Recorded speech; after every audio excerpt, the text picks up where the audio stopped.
بسم اللہ الرحمن الرحیم۔ ایک بادشاہ تھا جس کی 7 بیٹیاں تھیں۔ ایک دن بادشاہ بہت خوش ہوا اور اپنی بیٹیوں سے کہنے لگا، میں تم سے جو سوال کروں گا تم اگر اس کا صحیح جواب دو گی تو میں تمہیں تمہارا من چاہا تحفہ دوں گا۔ سب ایک قطار میں کھڑی ہو جاؤ۔ بادشاہ نے پوچھا کہ تم کس کا دیا کھاتی ہو اور کس کا دیا ہوا پہنتی ہو؟ 7 میں سے 6 بیٹیوں نے جواب دیا کہ حضور آپ کا دیا کھاتی ہیں اور آپ کا ہی دیا پہنتی ہیں۔ بادشاہ ان کے اس جواب پر بہت خوش ہوا اور انہیں ان کا من چاہے تحفہ دے دیا۔ سب سے چھوٹی بیٹی سے پوچھا تو اس نے جواب دیا کہ میں اپنے رب کا دیا ہوا کھاتی ہوں اور اپنے نصیب کا پہنتی ہوں اور یہی میری قسمت ہے۔ بادشاہ اس کے جواب پر بہت حیرت زدہ ہوا اور بہت طیش میں آ گیا۔ بادشاہ نے اپنے نوکروں کو حکم دیا کہ اس کو جنگل میں چھوڑ آؤ، میں بھی دیکھتا ہوں میرے بغیر یہ کیسے کھاتی ہے اور کیسے پہنتی ہے۔ بادشاہ نے شہزادی سے اس کے سارے زیورات اور مہنگے کپڑے لے لیے اور خستہ حال کپڑوں میں جنگل میں چھوڑ آیا۔ شہزادی مطمئن تھی اور اللہ پر توکل تھا۔ سب سپاہی شہزادی کو جنگل میں چھوڑ کر واپس آ گئے اور شہزادی جنگل میں اکیلی رہ گئی۔ شہزادی ادھر ادھر دیکھنے لگی، چاروں طرف درخت ہی درخت تھے۔ دوپہر سے شام ہو گئی تو شہزادی نے سوچا کیوں نہ رات کے لیے لکڑیاں اکٹھی کر لی جائیں، اس سے رات بھی گزر جائے گی اور آگ کو دیکھ کر کوئی جنگلی جانور بھی قریب نہیں آئے گا۔ لکڑیوں کی تلاش میں جب شہزادی نکلی تو اسے جنگل میں ایک جھونپڑی نظر آئی جہاں باہر ایک بکری بندھی ہوئی تھی اور اندر سے کھانسنے کی آواز آ رہی تھی۔ شہزادی پہلے تو بہت حیران ہوئی کہ ویران جنگل میں جھونپڑی کیسے؟ پھر وہ جھونپڑی کے اندر داخل ہوئی تو دیکھتی ہے کہ ایک بوڑھا ضعیف چارپائی پر لیٹا کھانس رہا ہے اور کھانستے کھانستے پانی پانی پکار رہا ہے۔ شہزادی نے ادھر ادھر نگاہیں دوڑائیں تو اسے ایک طرف پانی کا گڑھا ملا۔ اس نے اس میں سے بوڑھے کو پانی پلایا اور جھونپڑی کی صاف صفائی کر دی۔ بوڑھا پانی پینے کے بعد شہزادی سے پوچھنے لگا، بیٹی تم کون ہو اور اس ویران جنگل میں اکیلی کیا کر رہی ہو؟ اس پر شہزادی نے سارا ماجرا بیان کیا کہ وہ یہاں کیسے پہنچی۔ یہ سن کر بوڑھے نے شہزادی کو جھونپڑی میں رہنے کا کہا کہ میں شہر میں کام کرتا ہوں، صبح سویرے میں چلا جاؤں گا اور 8 دن بعد واپس آؤں گا۔ جھونپڑی میں کھانے پینے کا سامان ہے اور قریب ہی ندی ہے تو وہاں سے پانی بھر لینا۔ صبح سویرے بوڑھا شہر چلا جاتا ہے اور شہزادی جھونپڑی کی صفائی کر کے بکری کا دودھ دھوتی ہے اور آدھا اپنے لیے رکھ لیتی ہے اور آدھا باہر برتن میں رکھ دیتی ہے کہ کوئی جانور پیاسا ہوگا تو پی لے گا اور رات کو سو جاتی ہے۔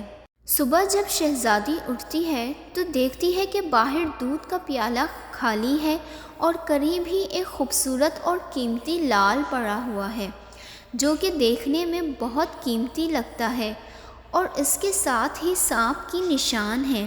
اس پر شہزادی کو یاد آتا ہے کہ اس نے بچپن میں سنا تھا کہ جب کوئی نایاب سانپ خوش ہوتا ہے تو وہ ایک ایسا لال اگتا ہے جس کی قیمت ہیرے جواہرات سے بھی زیادہ ہوتے ہیں۔ وہ یہ سوچتی ہے کہ شاید سانپ پیاسا تھا تو وہ دودھ پی کر خوش ہوا اور اس نے یہ لال اگل دیا۔ یہ سوچ کر شہزادی لال اٹھاتی ہے اور اپنے پاس رکھ لیتی ہے۔ پھر اگلے شام شہزادی دوبارہ پیالے میں دودھ ڈال کر رکھ دیتی ہے اور صبح پھر سے اسے ایک لال مل جاتا ہے۔ اسی طرح کرتے کرتے 7 لال ہو جاتے ہیں اور اس دن بوڑھا بھی واپس آ جاتا ہے۔ بوڑھے کے واپس آنے پر شہزادی اسے سارا ماجرا بتاتی ہے اور 3 لال اسے دے دیتی ہے اور 4 کا ہار بنا کر اپنے گلے میں پہن لیتی ہے اور بوڑھے کو کہتی ہے کہ یہ لال صبح شہر میں جا کر بیچ دینا اور واپسی پر اپنے ساتھ محل بنانے والے مزدور بھی لے آنا۔ اگلے روز بوڑھا مزدوروں کو لے آتا ہے اور دیکھتے ہی دیکھتے جنگل میں ایک عالیشان محل تیار ہو جاتا ہے اور وہ بوڑھا اور شہزادی اس محل میں رہنے لگتے ہیں۔ ایسا خوبصورت محل کہ جس میں دنیا کی ہر آسائش، نوکر چاکر اور تمام لذتیں میسر ہوتی ہیں۔ شہزادی جنگل میں لکڑی کی فیکٹری لگا دیتی ہے جہاں غریب کام کرتے ہیں اور ان کی روزی روٹی بھی چلتی رہتی ہے۔ دیکھتے ہی دیکھتے شہزادی کے چرچے ہونے لگتے ہیں کہ شہزادی بہت ہی رحم دل ہے۔ اسی طرح یہ خبر بادشاہ تک بھی پہنچ جاتی ہے تو بادشاہ کے دل میں اشتیاق پیدا ہوتا ہے، وہ دیکھیں تو صحیح کون سے ملک کی شہزادی ہے۔ چنانچہ وہ اپنے سپاہیوں کے ذریعے پیغام بھیجتا ہے۔ جب شہزادی کے سپاہی اسے بتاتے ہیں تو وہ کہتی ہے کہ وہ بادشاہ سے صرف ایک شرط پر ملے گی کہ جب بادشاہ اپنی ساری بیٹیوں کے ساتھ آئے۔ چنانچہ بادشاہ اگلے روز ہی اپنی ساری بیٹیوں کے ساتھ شہزادی کے محل میں پہنچ جاتا ہے۔ شہزادی ان کے لیے 7 رنگ کے کھانے تیار کرواتی ہے اور ہر کھانے کے ساتھ اسی رنگ کے کپڑے اور زیور پہن کر نقاب کے ساتھ سامنے آتی ہے۔ محل کی شان اور وقار دیکھ کر بادشاہ اور اس کی بیٹیاں حیران اور متاثر ہوتی ہیں۔ بادشاہ آخر شہزادی سے کہہ ہی دیتا ہے کہ تم میری بیٹیوں کی طرح ہو اور تمہارے کہنے پر میں بھی اپنی ساری بیٹیوں کے ساتھ آیا ہوں، پھر ہم سے یہ پردہ کیسا؟ بہت اصرار پر شہزادی مان جاتی ہے اور کہتی ہے کہ ٹھیک ہے، میں تیار ہو کر آتی ہوں۔ اس پر بادشاہ کی بیٹیاں آپس میں سرگوشی کرتی ہیں کہ اتنی تو تیار ہے، اب اور کتنا تیار ہوگی۔ کچھ دیر بعد بادشاہ دیکھتا ہے کہ دور سے کوئی خستہ حال کپڑوں میں اس کی طرف آ رہا ہے۔ غور کرنے پر بادشاہ کو یاد آتا ہے اور کہتا ہے یہ تو زندہ ہے، میں تو سمجھا تھا کہ مر گئی۔ میرے سپاہیوں نے ہی کہا تھا کہ جنگل میں شہزادی موجود نہیں۔ یہ دیکھ کر بادشاہ خوشی سے جھوم اٹھتا ہے اور کہتا ہے شہزادی کو بلاؤ، میں تمہیں اس سے آزاد کرا لوں گا، پھر چاہے وہ تمہاری قیمت میں میری ساری حکومت ہی لے لے۔ یہ سن کر شہزادی مسکرا کر کہتی ہے کہ ابا حضور، میں ہی وہ شہزادی ہوں۔